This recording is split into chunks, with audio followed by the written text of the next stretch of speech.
सुप्रभात प्यारे बच्चों। ललितेश हिंदी कक्षा में आज आपका एक बार फिर से स्वागत है।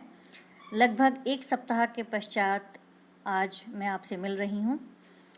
इससे पहले हमने किए था आपके गद्य खंड का जो पाठ था सांवले सपनों की याद। आशा करती हूँ कि आपने वह चैप्टर जो है कंप्लीट कर लिया होगा, समझ भी आ गया होगा आपको। आज हम करने जा रहे हैं बच्चों आपकी हिंदी पाठ्य पुस्तक क्षितिज के काव्य खंड का तीसरा पाठ रसखान जी के सेवैये। बच्चों, जिस प्रकार से सूरदास जी के पद, मीरा के पद और तुलसीदास जी की चौपाइयाँ ये प्रसिद्ध हैं, उसी प्रकार से रसखान जी के सेवैये जो हैं वो बहुत प्रसिद्ध हैं, जो कि उन्होंने भगवान कृष्ण के बारे में लिखे हैं। तो आज हम रसखान जी के सेवैये पढ़ेंगे, जिनमें कि उन्होंने भगवान कृष्ण के प्रति अपनी अनन्य भक्ति को जो है प्रकट किया है। तो रसखान जी के विषय में हम सबसे पहले जानेंगे उनके जीवन का और उनके साहित्य का जो संक्षेप परिचय जो है मैं आपको देना चाहूँगी। पहले कि रसखान जी जो हैं वो कौन थे और उनका जन्म कब हुआ था। तो बच्चों, हिंदी साहित्य के जो कवि हैं, जिन्हें हम कृष्ण भक्त कवि कह सकते हैं, कि कृष्ण भक्त कवि जो रसखान जी हैं, इनका पूरा नाम था सैयद इब्राहिम। सैयद इब्राहिम, हालांकि ये जो हैं एक मुस्लिम धर्म से जो है संबंधित थे, लेकिन फिर भी उन्होंने जो है भगवान कृष्ण में जो है इतना प्रेम प्रकट किया है अपने सेवैयों में कि लगता ही नहीं कि वो कभी मुस्लिम धर्म के होंगे। तो उनके ऊपर जो प्रभाव रहा वो रहा भगवान कृष्ण का। तो कृष्ण भक्त कवि रसखान जी का जो पूरा नाम था वो क्या था? सैयद इब्राहिम। और उनका जन्म हुआ था सन 1548 में। 1548 में राजवंश से संबंधित एक संपन्न जो है पठान परिवार में दिल्ली में हुआ था उनका। मुसलमान होते हुए भी ये जीवन भर भगवान कृष्ण की भक्ति में डूबे रहे, यानी उनको कभी भी किसी भी प्रकार से जो है ये नहीं लगता था कि वो जो है धर्म से मुस्लिम हैं।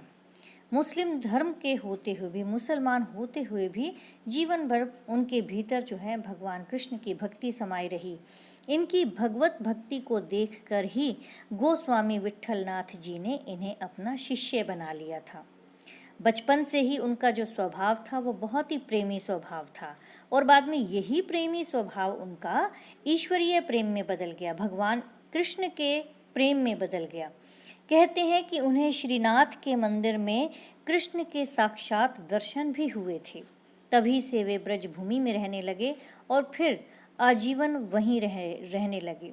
और कहते हैं सन 1628 के आसपास जो है उन्होंने अपने शरीर का जो है त्याग कर दिया था, उनका देहावसान हुआ था 1628 में। अगर हम रचनाओं की बात करें तो रसखान जी की जो रचनाएं हैं वो दो काव्य रचनाएं उपलब्ध हैं, सुजान रसखान और प्रेम वाटिका। प्रेम वाटिका में प्रेम विषयक दोहे हैं और सुजान रसखान में उन्होंने कृष्ण प्रेम पर अपनी कवित्त और सेवैये लिखे हैं। रसखान जी की जो काव्य रचना है उसका विषय कृष्ण भक्ति रहा। वे कृष्ण से संबंधित प्रत्येक जो वस्तु है उस पर मुग्ध थे। भगवान कृष्ण के रूप सौंदर्य, उनकी वेशभूषा, उनकी मुरली और बाल क्रीड़ाएं उनकी अभिव्यक्ति का एक आधार थी। उन्हें कृष्ण की जन्मभूमि ब्रज का यमुना तट, वहाँ के वन, बाग, पशु पक्षी, पर्वत, नदी, इन सब से अनन्य प्रेम था। वे उसी व्यक्ति का जीवन जो है सफल मानते हैं जो कि कृष्ण की भक्ति में लीन हो। यानी उनको ये लगता था कि भगवान कृष्ण जो हैं उनकी भक्ति में जो लीन है, उनमें जो अपने आप को समाये हुए है, वही व्यक्ति जो है इस जीवन को सफल जीवन के रूप में जी पाया है। कृष्ण के सिवाय उन्हें इस जगत में कोई भी श्रेष्ठ नहीं लगता।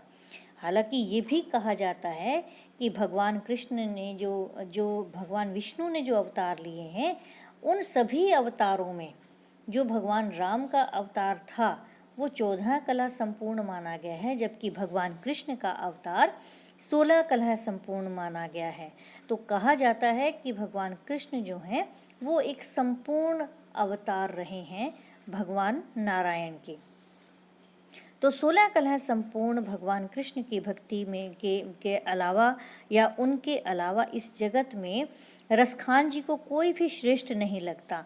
उनका प्रेम अत्यंत पवित्र, निश्चल और एक निवेदन प्रधान है। उनकी तन्मयता, उनकी भक्ति, उनकी भावुकता और उनकी लीनता जो है वो देखते ही बनती है। रसखान जी की बहुत ही मधुर और सरल और सरस भाषा जो है वो विख्यात है। उनकी भाषा में कहीं कोई आडंबर नहीं है, कहीं कोई अलंकारों का जो है इतना तामझाम नहीं है। उनके शब्दों में जो है झरने जैसा जो है एक मधुर प्रवाह जो है सुनाई देता है।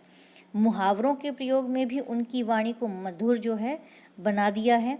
रसखान के काव्य सी जो सफाई है और गति है वो और कहीं देखी नहीं जा सकती। दोहा, कवित और सेवैया, इन तीनों छंदों पर जो है उनका पूरा पूरा अधिकार रहा है। तो सेवैये के प्रयोग में तो उन्होंने अपने आप को जो है ये जो एक तरह से कोई व्यक्ति अपना एक प्रूफ दे देता है, अपने आप को प्रमाणित कर देता है, तो उन्होंने ये प्रमाणित कर दिया है कि निश्चय से ही रसखान जो है वो रस की खान है, अर्थात रस से परिपूर्ण है, रस का एक खजाना है।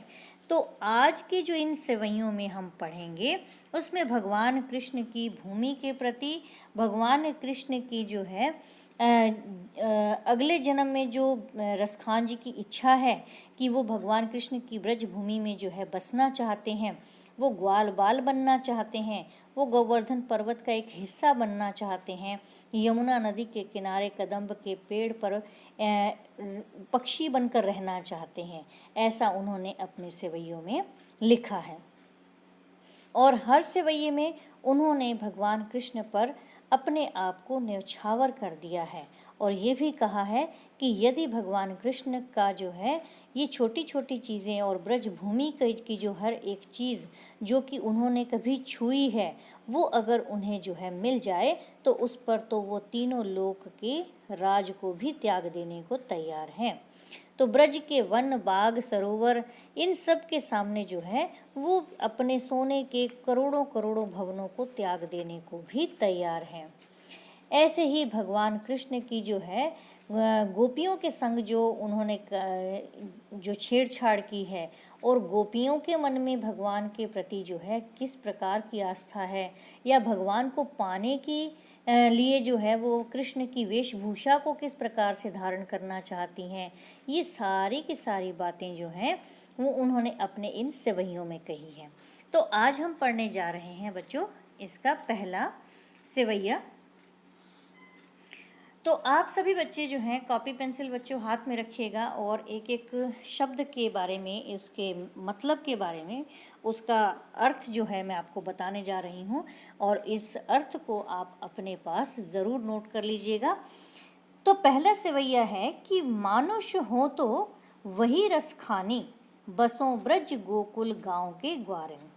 जो पशु हो तो कहा बस मेरो, चरो नृत्य नंद की धेनु मंझारन। अब पहले में वो कह रहे हैं मानुष हो तो वही रसखानी। अब रसखान जी, यहाँ रसखान जी ने अपने लिए लगाया है कि रसखान जी ने जो है भगवान कृष्ण की जो ब्रज भूमि है उसके प्रति अपने प्रेम को प्रकट करते हुए कहते हैं वे क्या कि मानुष हो तो, कि हे प्रभु यदि मैं अगले जन्म में मानुष हूँ, तो मानुष का अर्थ है मनुष्य, कि यदि मैं अगले जन्म में मनुष्य बनूं तो गोकुल, तो लिखा है बसों ब्रज गोकुल गांव के ग्वारन, तो कहता है कि मैं जो है गोकुल गांव के ग्वालों के बीच में बसूं। बसूं का मतलब होता है रहूं और ग्वारन का अर्थ है ग्वालों के, क्योंकि वो पूरी ब्रज भूमि किसकी थी? ग्वालों की थी। तो इसलिए वो कहते हैं कि यदि मैं पशु बनूं, यदि मैं मनुष्य बनूं, रसखान जी कहते हैं कि हे प्रभु यदि मैं अगले जन्म में मनुष्य बनूं तो मेरी इच्छा है कि मैं जो है गोकुल गांव के ग्वालों के बीच में रहूं, यानी कि जहाँ पर गोकुल गांव के जो लोग रहते हैं वहीं पर मेरी भी झोपड़ी हो। जो पशु हो तो कहा बस मेरो, तो उन्होंने वो कहते हैं कि यदि पशु मैं बन जाऊं, कि यदि मैं पशु ही बन जाऊं, भाई इसमें मेरा कुछ भी वश तो नहीं है कि क्या पता अगले जन्म में मैं क्या बनूंगा क्या नहीं बनूंगा। तो इसलिए कहते हैं कहा बस मेरो, यानी कि कहाँ है मेरे वश में ये बात। लेकिन फिर भी कि जो पशु बनूं, पशु हो तो, यदि मैं पशु हूँ तो, पशु का अर्थ है यहाँ पर पशु, कि यदि मैं पशु ही बन जाऊं तो चाहता हूँ कि चरो नित्य नंद की धेनु मंझारन। तो कहता है कि मैं गाय बनकर, धेनु का अर्थ क्या होता है गाय, तो कहते हैं मैं गाय बनकर रोज नित्य, नित्य का अर्थ होता है रोज, नंद की धेनु मंझारन, नंद की गायों के बीच में विचरण करूं। यहाँ पर मंझारन का अर्थ है बीच में, यानी कि मध्य में, ठीक है। और चरों का मतलब होता है चरूं, यानी कि गाय चरती हैं, घास चरती हैं। तो कहते हैं कि जो पशु हो तो कहाँ बस मेरो, कि हे प्रभु यदि मैं पशु ही बन जाऊं तो मतलब कहाँ बस मेरा तो है नहीं, इसमें मेरे वश में तो नहीं है, लेकिन फिर भी यदि मैं पशु ही बन जाऊं तो नित्य नंद की धेनु मंझारन, तो हर रोज मैं नंद बाबा की गायों के बीच में चरूं। अगले में कहते हैं तीसरी लाइन में कि पाहन हो तो, यहाँ पर पाहन का अर्थ क्या है, पाहन का मतलब होता है पत्थर। तो वो क्या कहते हैं कि यदि मैं पत्थर बन जाऊं तो, पाहन हो तो पत्थर बन जाऊं तो वही गिरी को, यानी उसी पर्वत का, जो कियो हरि छत्र पुरंदर धारण, जो कि हरि ने यानी कि भगवान कृष्ण ने, और पुरंदर धारण, पुरंदर का अर्थ यहाँ पर इंद्र देवता से है, कि इंद्र देवता से कोप के, इंद्र देवता के क्रोध से बचने के लिए जो है कृष्ण ने छत्र के रूप में जो है अपनी उंगली पर धारण किया था। कि यहाँ वो कहते हैं ना कि पाहन हो तो वही गिरी को, कि यदि मैं पत्थर बनूं तो उसी गोवर्धन पर्वत का अंग बनूं, जो कियो हरि छत्र पुरंदर धारण, जो कि हरि ने इंद्र देवता के कोप से बचने के लिए अपनी उंगली पर धारण किया था। क्या, कौन सा पर्वत धारण किया था उन्होंने, गोवर्धन पर्वत। तो वो उस गोवर्धन पर्वत का जो है एक हिस्सा, एक पत्थर बनना चाहते हैं। अगली पंक्ति में वो क्या कहते हैं, जो खग हो तो बसेरो करो, मिली कालिंदी कूल कदम्ब के डारन। और कहते हैं जो मैं खग बनूं, खग का अर्थ होता है पक्षी, और कहते यदि मैं पक्षी बनूं तो हो बसेरो करो, तो मेरा बसेरा वही हो कि मिली कालिंदी कूल कदम्ब के डारन। कालिंदी कहते हैं यमुना नदी को, और कूल का मतलब होता है तट यानी किनारा, कि यमुना नदी के किनारे पर कदम्ब की डारन, कदम्ब का पेड़ है, यमुना नदी के तट पर जो है कदम्ब की का एक पेड़ है, जहाँ पर भगवान कृष्ण कभी बांसुरी बजाया करते थे। तो भगवान कृष्ण की जो है उसी स्थान पर जहाँ वो बांसुरी बजाते थे, उसी कदम्ब की डारन, डारन का अर्थ होता है डाली, यानी कि वो कहते यदि मैं पक्षी बनूं तो यमुना के तट पर जो कदम्ब की डाल है उनके बीच में मेरा बसेरा हो, बसेरा करूं। बसेरा का मतलब होता है चिड़िया जैसे घोंसला बना लेती है, पक्षी घोंसला बनाते हैं, ऐसे ही वो चाहते हैं कि यदि मेरा जन्म जो है किसी पक्षी के रूप में हो, तो मेरा जो जन्म है वो पक्षी के रूप में अगर हो तो वो कदम्ब की डाल के बीच में जो है मेरा घोंसला मैं बनाऊं। और इस प्रकार से वो जो है ब्रज भूमि से अपना संबंध रखना चाहते हैं, अपना नाता रखना चाहते हैं। आशा करती हूँ ये आपको समझ में आया होगा। फिर भी एक बार मैं दोबारा से रिपीट कर रही हूँ इसको, कि मानुष हो तो वही रसखानी, बसो ब्रज गोकुल गाँव के ग्वारन। अब रसखान जी कहते हैं ब्रजभूमि के प्रति अपने प्रेम को प्रकट करते हुए कि यदि मैं अगले जन्म में मनुष्य बनूं तो गोकुल गांव के ग्वालों के बीच में रहूं। जो पशु हो तो कहाँ बस मेरो, चरो नित्य नंद की धेनु मंझारन। और यदि मैं पशु ही बन जाऊं जिस पर कि मेरा कोई वश नहीं है, तो मैं चाहता हूँ कि गाय बनकर रोज नंद की गायों के बीच में ब्रज भूमि में विचरण करूं या उनके बीच में चरूं। पाहन हो तो वही गिरी को, और यदि मैं पत्थर बन जाऊं तो उसी गिरी का यानी उसी गोवर्धन पर्वत का अंग बनूं, जो कियो हरि छत्र पुरंदर धारण, जो कि हरि ने यानी भगवान कृष्ण ने इंद्र के कोप से बचने के लिए, इंद्र के क्रोध से बचने के लिए छत्र के रूप में अपनी उंगली पर धारण किया था। छत्र का मतलब छाया करके उन्होंने जितने भी ब्रज के लोग थे उन सबको उनके नीचे जो है उस जो है एक आसरा दिया था, आश्रय दिया था, ताकि पूरे ब्रज गांव के लोगों को बचाया जा सके। और जो खग हो तो बसेरो करो मिली कालिंदी कूल कदम्ब की डारण। और यदि मैं पक्षी बनूं तो मैं उसी यमुना के तट पर कदम्ब की डाली के बीच में अपना बसेरा बनाऊं, जहां पर भगवान कृष्ण कभी बांसुरी बजाया करते थे। तो इस प्रकार से उनकी इच्छा है कि वो ब्रज गांव के, ब्रज भूमि से जो है अपना एक रिश्ता, अपना एक नाता बनाए रखें, बनाए रखना वो चाहते हैं। उसके पश्चात अच्छा, इसके साथ साथ बच्चों आप लोग जो हैं इसमें टिक भी लगा लीजिएगा कि जहाँ पर मैं आप लोगों को बता देती हूँ कि कहाँ पर जो है आप लोगों का कौन सा जो है इसमें वो आएगा, अलंकार आएगा, वो भी आप साथ साथ नोट कर लीजिएगा। यहाँ पर गोकुल गांव के ग्वारन, यहाँ तक जो है आपका अनुप्रास अलंकार आएगा। और उसके पश्चात जो है यहाँ पर आएगा कालिंदी कूल कदम्ब की, यहाँ तक जो है कालिंदी कूल कदम्ब की डारण, कालिंदी कूल का की आवृत्ति होने से यहाँ पर भी अनुप्रास अलंकार है। तो इसे आप नोट कर लीजिएगा। ये दोनों में जो है गोकुल गांव के ग्वारन और कालिंदी कूल कदम्ब की डारण, डारण तो नहीं है, कूल कदम्ब की, यहाँ तक आपका जो है अनुप्रास अलंकार बनता है। उसके पश्चात जो है आपका, आप देखिए फिर हम चल रहे हैं अगले उस पर। अगला जो है सेवैया, जिसमें कि भगवान कृष्ण की हर एक चीज़ पर वो अपना सब कुछ लुटाने को तैयार बैठे हैं। अब वो क्या कहते हैं इसमें कि या लकुटी अरु कामरिया पर राज तिहु पुर को तजी डारो। अब यहाँ पर रसखान जी पता है क्या कहते हैं, रसखान जी यहाँ पर क्या कह रहे हैं। अच्छा, इस चीज़ को ज़रूर याद रखिएगा क्योंकि इस पूरी कविता के अंदर ब्रज भाषा का प्रयोग किया गया है। ठीक है, तो रसखान जी ने जो लिखी है वो ब्रज भाषा में लिखी है। पूरी भाषा जो है ये अगर आपसे पूछा जाए कि इसमें कौन सी भाषा का प्रयोग किया गया है तो आप क्या लिखेंगे, ब्रज भाषा का प्रयोग किया गया है।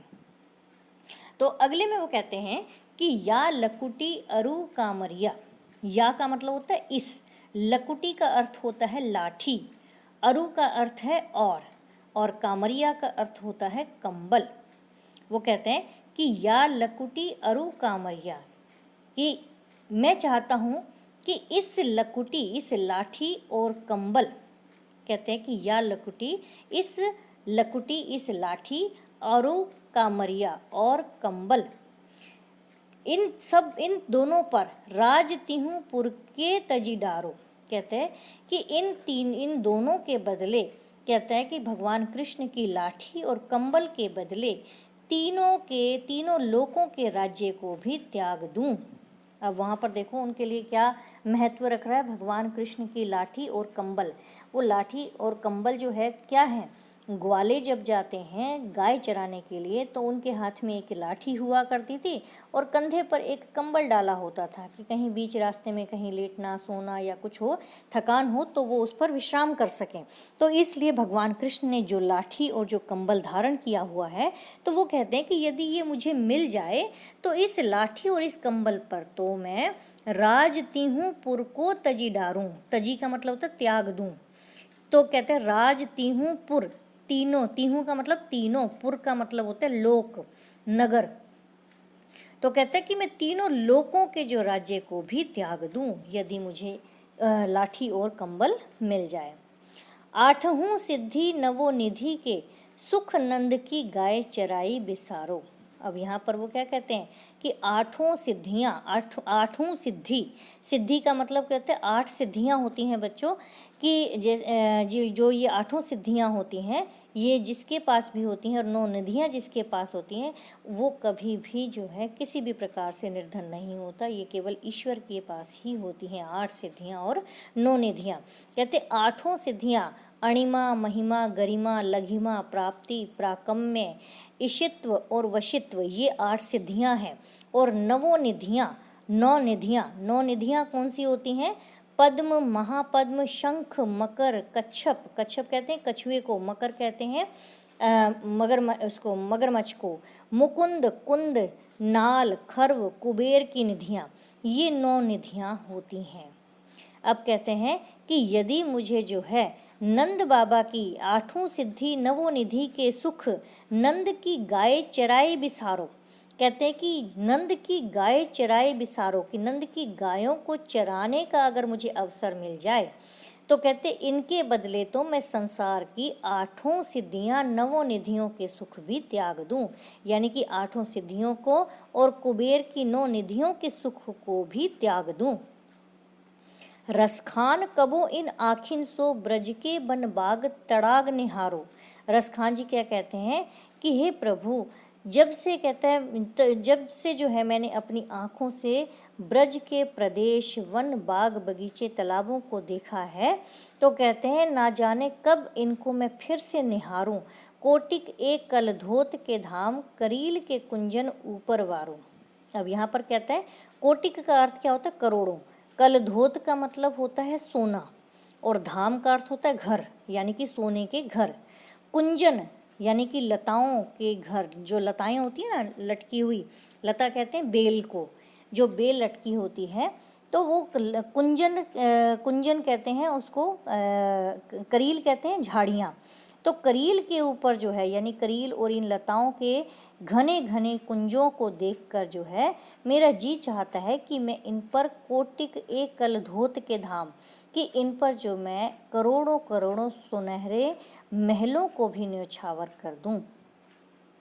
एक बार फिर से सुनेंगे कि या लकुटी अरु कामरिया पर राज तिहूं पुर को तजी डारो, कि रसखान जी क्या कहते हैं कि इस लाठी और कंबल पर तो मैं तीनों लोगों के राज को भी त्याग दूं, राज को भी न्योछावर कर दूं।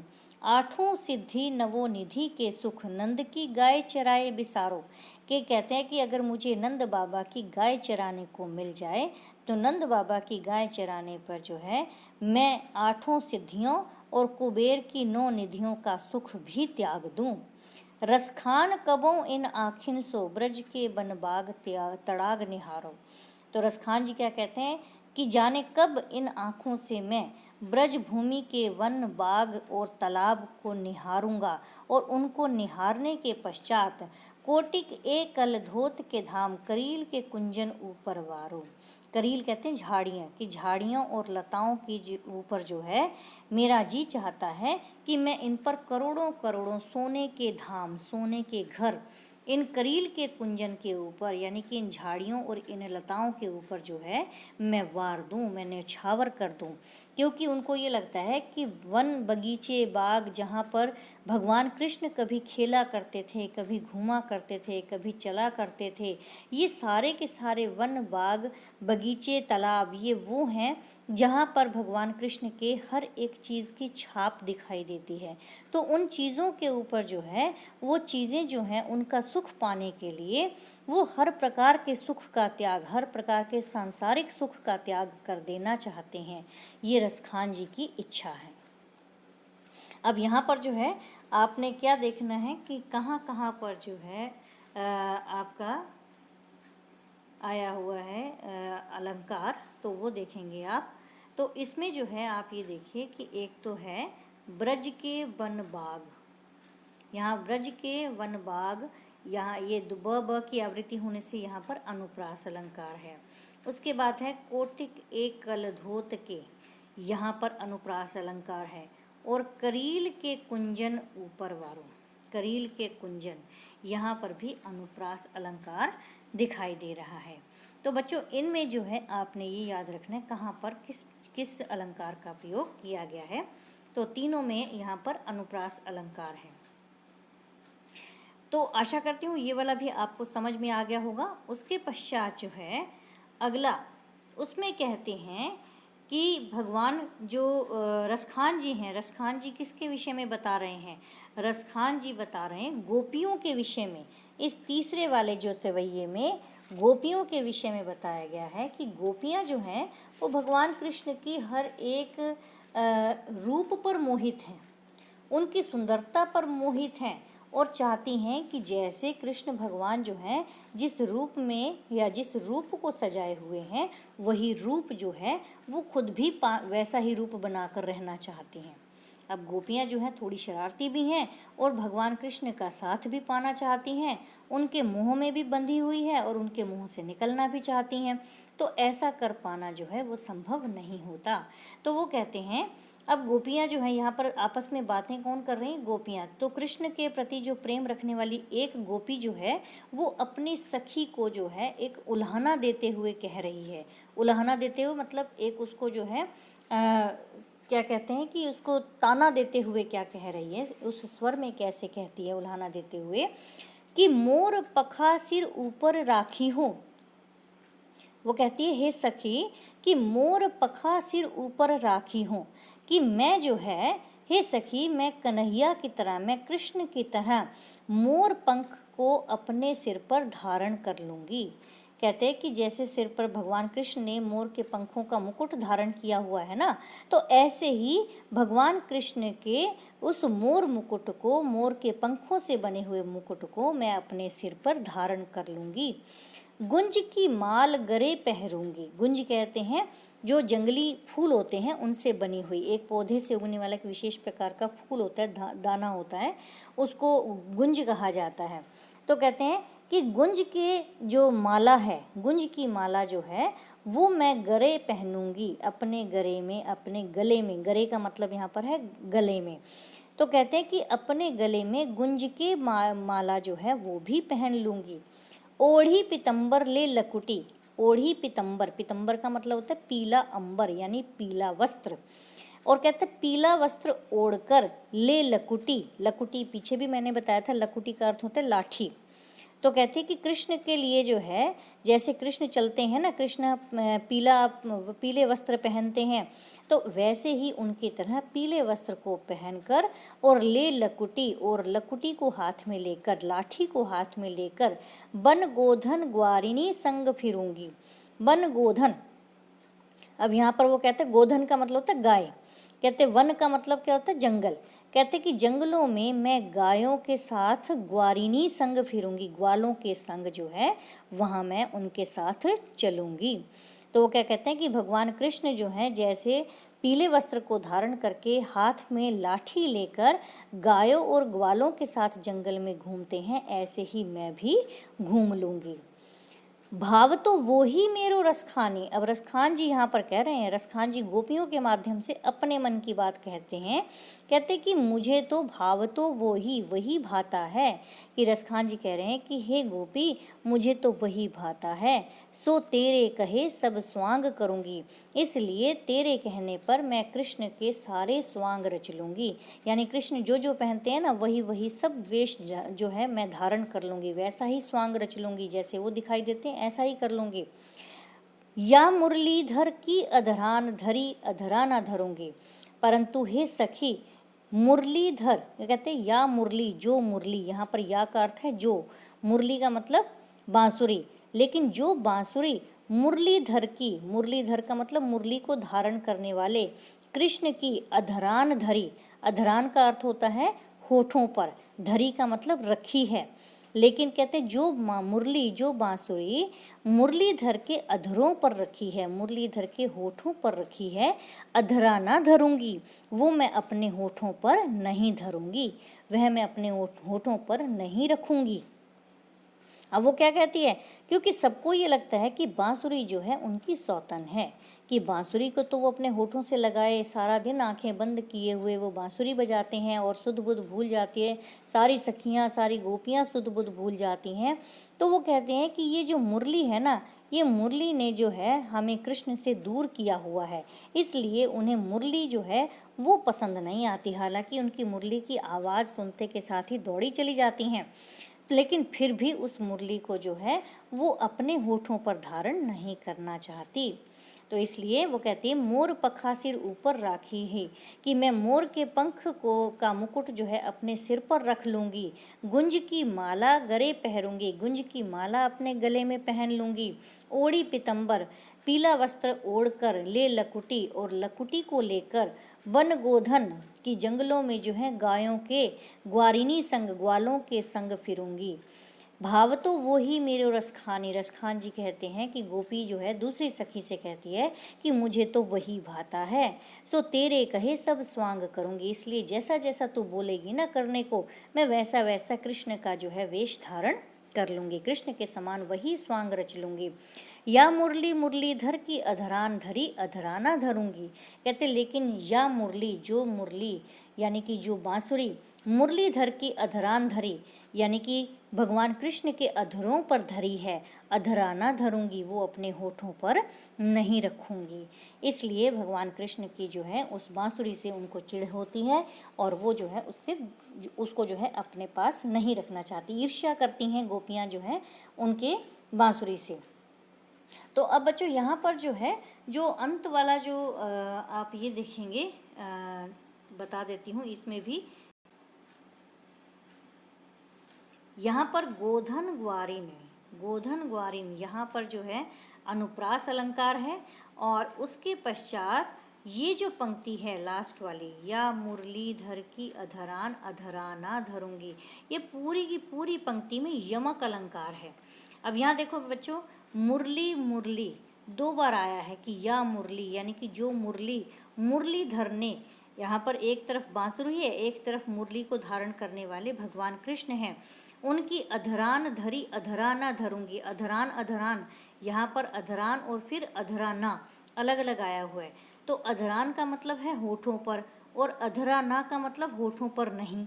तो यहाँ पर जो है दोनों में इतनी पूरी पंक्ति के अंदर जो है यमक अलंकार है, तो आप इसे नोट कर लीजिएगा, यहाँ पर यमक अलंकार का प्रयोग किया गया है।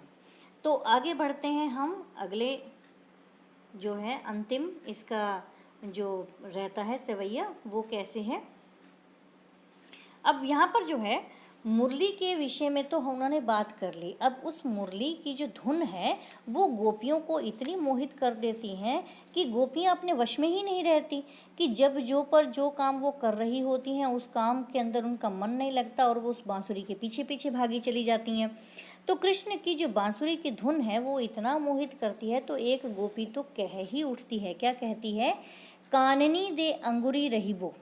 अब कृष्ण की बांसुरी की धुन से मोहित होकर एक गोपी जो है क्या कह रही है कि हे सखी, काननी दे अंगुरी रहीबो। काननी का मतलब होता है कानों में, अंगुरी का मतलब उंगली, रहीबो का मतलब रहूंगी, दई का मतलब देकर। यहाँ पर काननी दई, दई का मतलब है देकर।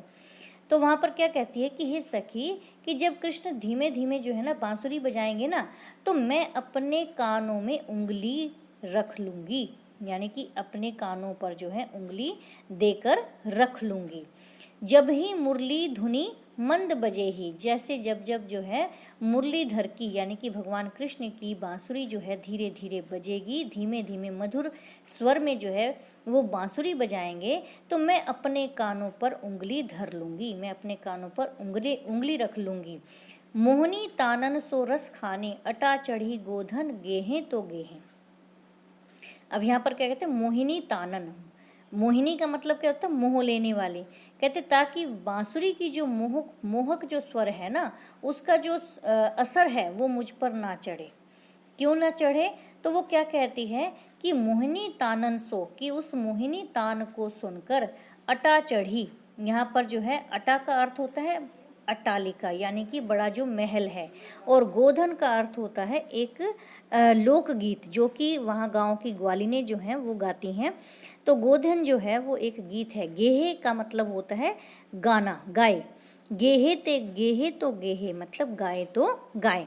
अब वो क्या कहती है कि फिर जो है कहते भगवान कृष्ण की वंशी की जो मोहक स्वर जो है, अगर उसका जादू मुझ पर चलेगा तो मोहिनी तानन को सुनकर, तो फिर उस आनंद सागर में कृष्ण चाहे अट्टालिकाओं पर चढ़कर, ऊंचे ऊंचे चढ़कर जो है अपनी मोहिनी तान बजाते हैं तो बजाते रहें।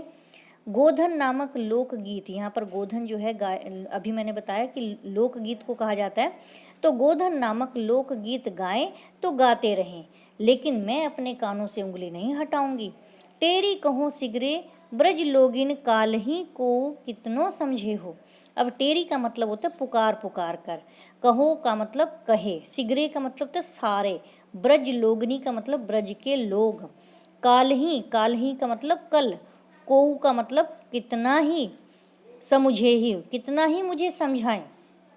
तो वहाँ पर क्या कहते हैं कि यहाँ पर वो कहती है कि परंतु यदि किसी प्रकार से भी उस कृष्ण की बांसुरी जो है, उसकी धुन जो है अगर मेरे कानों में पड़ गई, तो ब्रज के लोग कितना ही मुझे पुकार पुकार कर कहें, कितना ही पुकार पुकार कर कहते रहें, कहते उनसे मैं जो है खुद बोल बोल कर, मैं खुद पुकार पुकार कर कह रही हूँ कि चाहे कोई भी कितना भी मुझे समझाए, मेरी मस्ती कम नहीं होगी।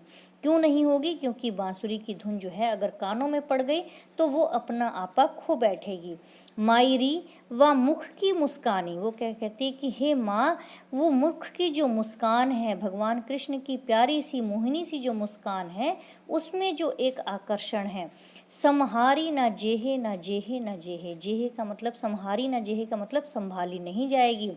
कहते कि हाय री माँ कि कृष्ण की मुख की जो मोहिनी मुस्कान है वो अगर मेरे सामने आ गई तो उनके जादू से मैं बच नहीं सकूंगी, मतलब मैं खुद को संभाल नहीं सकूंगी। यानी कि उस मोहिनी मुख का जो आकर्षण है, जो सुख है, उसका सुख मुझसे चाहकर भी संभाला नहीं जाएगा। एक बार फिर से मैं इसको बता रही हूँ कि काननी दे अंगुरी रहीबो जब ही मुरली धुनी मंद बजे ही। तो गोपी जो है दूसरी गोपी से कह रही है कि हे सखी, कि जब ही मुरली धुनी मंद बजे हो, कि जब जो कृष्ण है मुरली की धुन मंद मंद बजाएंगे, तो काननी दे अंगुरी रहीबो, तो मैं अपने कानों पर उंगली देकर रहूंगी। मोहिनी तानन सो रसखानी, तो रसखान जी यहाँ पर कहते हैं कि गोपी कह रही है कि मोहिनी तानन, कि उस मोहिनी तान को बजाने के लिए यदि अटा चढ़ी, यदि वो अट्टालिकाओं पर ऊंचा चढ़कर, यानी कि महलों के ऊंचे ऊंचे चढ़कर भी बजाएंगे, और गोधन गेहें तो गेहें, और लोकगीत जो है, गोधन नामक जो लोकगीत है, अगर वो गाएंगे तो गाते रहें, अगर वो गीत गा रहे हैं तो गाते रहें। टेरी कहो सिगरे ब्रज लोगनी, काली कहो कितनो समझाओ। कहते हैं कि लेकिन फिर भी, कहते कि अगर टेरी सुनी, टेरी का मतलब यहाँ पर मैंने आपको बताया था पुकार कर, बुलाना, तो वो क्या कहते हैं कि परंतु यदि किसी प्रकार से भी कृष्ण की जो मधुर बांसुरी मेरे कानों में पड़ गई, तो ब्रज के जितने भी लोग हैं मैं उनसे पुकार पुकार कर कह रही हूँ कि चाहे फिर कोई कितना भी समझाए, मेरी मस्ती जो है कम नहीं हो सकेगी, यानी कि मैं खुद को संभाल नहीं पाऊंगी। मायरी व मुख की मुस्कानी, समहारी ना जेहे ना जेहे ना जेहे, कि हे मारी वो मोहिनी जो मुस्कान है, भगवान कृष्ण की जो मोहिनी मुस्कुराहट है जो मुझे आकर्षित करती है, कहती ऐसी सम्मोहक मुस्कान और उसके जादू से मैं फिर बच नहीं पाऊंगी, और चाहकर भी उस सुख से मैं अपने आप को संभाल नहीं पाऊंगी। ना तो संभारी ना जेहे का मतलब कि संभाली नहीं जाएगी। तो इसलिए भगवान कृष्ण की इन मुरली की धुनों पर जो है गोपियां न्यौछावर थी। तो इसमें भी जो है आप ध्यान दीजिएगा कि कहाँ पर कौन कौन सा है। तो इसमें आप देखेंगे एक तो आपका यहाँ आएगा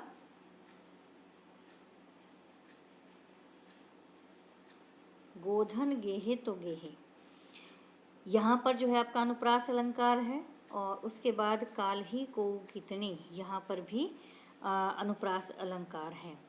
तो ना जेहे ना जेहे ना जेहे ना जेहे, इसमें जो है आप लोगों का कौन सा आता है, पुनरुक्ति प्रकाश अलंकार, और माई रीवा मुख की मुस्काने, यहाँ पर माँ की आवृत्ति होने से यहाँ पर अनुप्रास अलंकार है। तो बच्चों यहाँ पर आप लोगों ने इन के विषय में आपने पढ़ा, रसखान जी के सवैये के विषय में।